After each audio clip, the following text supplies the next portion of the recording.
Se você é estudante ou profissional do direito e tem interesse em construir uma visão crítica do direito no contexto do mundo contemporâneo, esse canal é para você.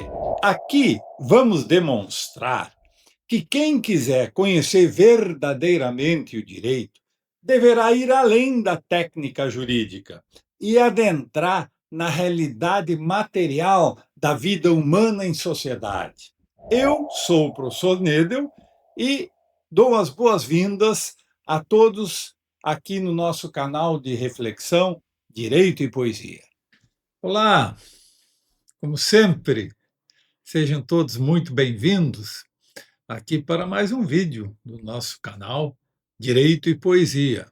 Lembrando que nos últimos vídeos eu tenho, inclusive especificamente no nosso último vídeo, analisamos a civilização ocidental, refletimos um pouco as suas bases e, afinal, o que é a estrutura. E eu tenho feito inúmeras referências de que a ideia de direito, né, ela se desenvolve a partir do esforço do pensamento jurídico que se desenvolveu ao longo da civilização ocidental.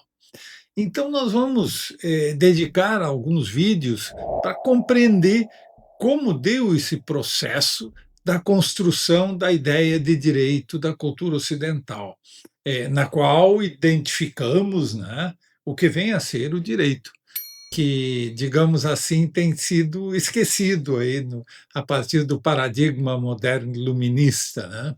E no neopositivismo contemporâneo, inclusive a possibilidade de desaparecimento do direito no mundo contemporâneo, regido pela cibernética, pela tecnociência e tal. Então, os que nos acompanham têm visto inúmeras referências críticas que eu tenho feito nesse sentido. E eu também tenho salientado que, para resgatarmos a ideia de direito, temos que conhecer o que vem a ser o direito, coisa que se perdeu, né? Inclusive o ensino jurídico, como eu tenho feito, observado criticamente, o ensino jurídico não ensina o direito, ensina outras coisas, né? O direito está sendo cada vez mais esquecido ao ponto de talvez desaparecer. Então, para defendermos o direito, temos que conhecê-lo. E vamos, então, dedicar alguns vídeos para ver como ele se desenvolveu, a ideia de direito, na cultura ocidental, né? Então, hoje nós vamos aprofundar um pouco lá nos longínquos albores da civilização ocidental, onde começa a se estruturar a ideia de direito do Ocidente, né? E quando se fala nos fundamentos da civilização ocidental, nós vamos lá para a Grécia Antiga, né? Não temos outra alternativa. Foi lá que tudo começou.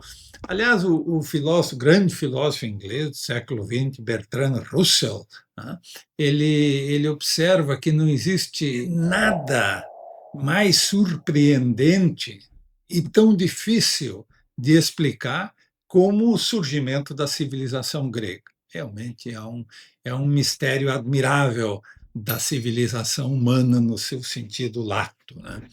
E foi no século VI, então, na transição do século VII para o século VI antes de Cristo, que começa, digamos assim, essa caminhada, né? Podemos dizer que aí o logos humano, pela primeira vez na história da humanidade, o logos humano, isto é, o pensamento humano, começa a se desvincular da explicação religiosa da vida, do mundo, do sentido da existência, né? E começa a construir uma visão racional e também científica, como vamos ver, porque é a filosofia que está nascendo, então, lá no século VI a.C., né? E pode-se dizer que a filosofia e a ciência nasceram juntas. Depois, ao longo do tempo, os vários ramos da ciência vão se desmembrando da filosofia, a ponto de se perguntar hoje o que restou a ela, se é que restou alguma coisa. Mas, enfim, vamos então refletir como é que, nesse contexto, então, em que o logos humano se emancipa do mito da religiosidade e começa a construir uma visão racional de vida.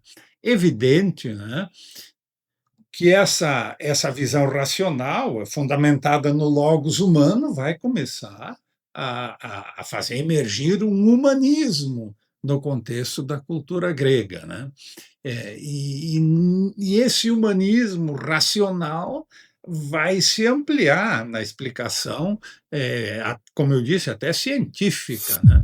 Os primeiros filósofos, os chamados pré-socráticos, eh, se notabilizaram em explicações científicas do mundo, né? Por exemplo, o grande Demócrito de Abdera, por exemplo, desenvolveu a teoria do atomismo, né, que foi é, justificada no século XX, né?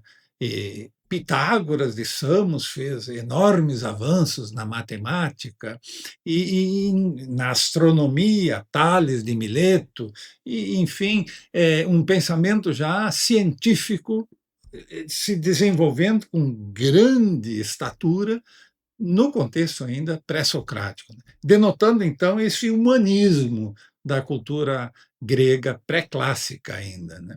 E nesse contexto, é evidentemente que essa nova visão de mundo humanista que começa a emergir vai refletir também como deve ser a organização da polis, que aliás nasce nesse contexto, a polis, a cidade-estado, né? Como deve se organizar, como devem ser a normatividade, como deve se organizar a vida humana em sociedade. Então, tudo isso vai começando a se estruturar numa perspectiva racional. E só que os gregos eles não tinham uma palavra para definir o direito. Não havia na cultura grega uma palavra que objetivamente definisse o direito.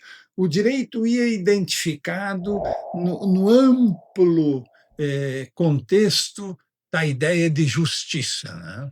Então, a justiça era, como vai se desenvolver, a grande virtude, né?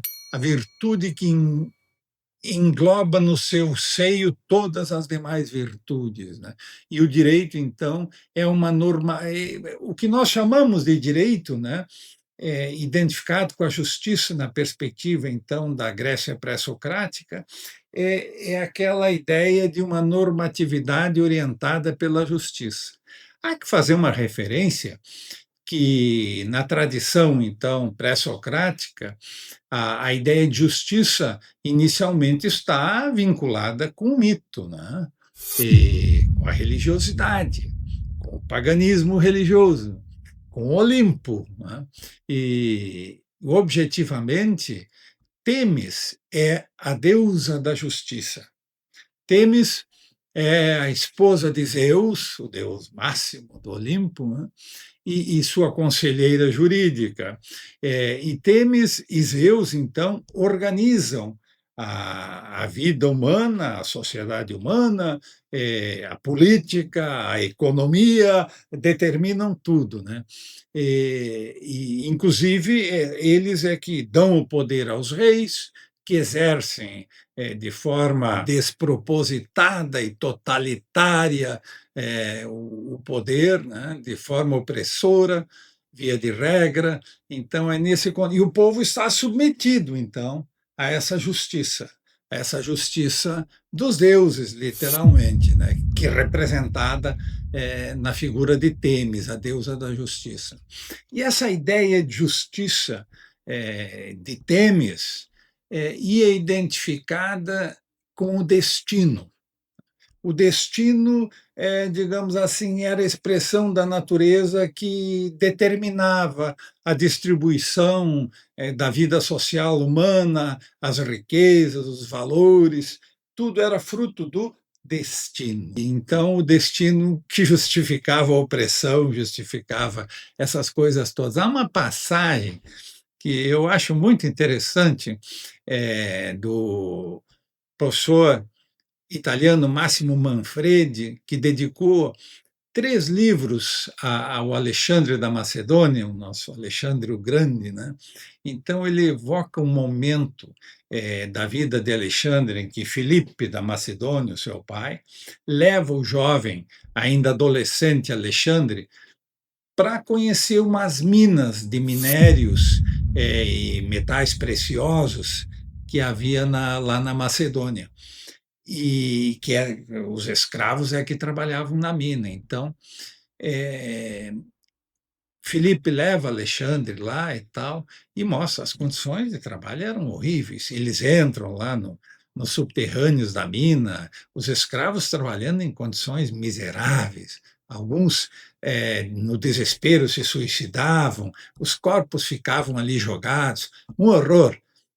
O jovem Alexandre sai profundamente abalado e, na saída, pergunta a Felipe, o seu pai: Mas, pai, tu não tem compaixão deles?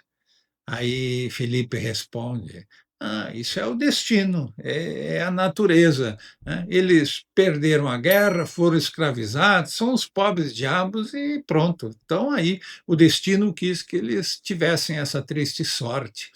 E você tem que pensar que é graças a esse trabalho, a essa riqueza que vem das minas, é que nós temos os nossos banquetes, o luxo da nossa corte, as armas do nosso exército, saem tudo daqui, dessas minas. Então, eu te trouxe aqui para que você aprendesse isso. Então, esse é um bom exemplo assim da justiça identificada com o destino. Quer dizer, as coisas são assim porque são, em última análise, é a expressão da vontade dos deuses, né?